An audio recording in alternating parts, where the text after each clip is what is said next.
Hi, I'm Ron Magill, naturalist here at Zoo Miami and Nikon ambassador. And today, we're in the wings of Asia, one of the greatest Southeast Asian aviaries in the world. And our hope is to get some great shots of some incredible birds.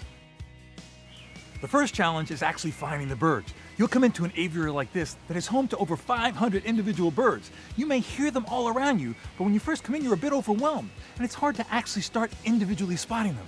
But when you do, that's when you can focus in. That's when you can hone in on the animal and you can say, okay, how's the lighting now? What's the location? Where are the leaves? Where are the branches? What's the background look like? There's so many things that have to come together, but the challenges are what make it such a great reward when you can get that shot. Today to photograph birds, I'm going to be using the Nikon D7200 body combined with the AFS Nikkor 80-400 f4.5 to 5.6 lens. And on top of that, additionally, I'll be using the Nikon SB910 Speedlight. This is a great combination to photograph birds for a couple of reasons. First of all, the body enables you to get about 6 frames per second in bursts. That's fantastic because birds are always moving, you want to capture those behaviors. The lens is great because it gives you great versatility. You have birds coming in and out, moving away, moving close. To have that zoom range, that 80-400 is just fantastic. You can go from an intimate portrait to a wonderful, almost environmental shot. I always leave the speedlight on my camera. Though I might not use it all the time, you never know when the conditions rise where you say, boom, I need that little pop of light, I need to get that refracted color. There it is. Once you found the bird, that's the first step.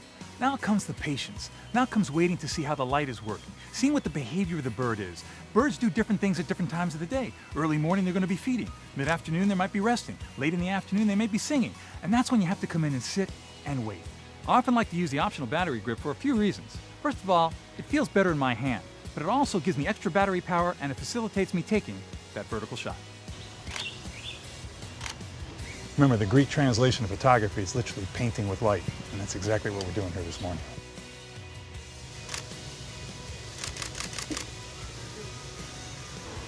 Amazing. Every single eyelash, every brilliant color just popped with that speedlight. It's a beautiful thing.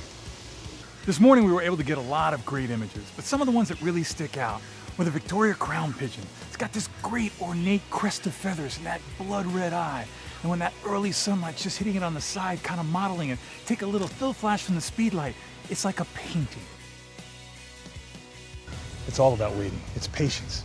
An animal is going to do its behavior naturally. You have to be ready when it gets in the position that you want to hit that shutter. But when it happens, the light's right, the position's right, it's pure magic.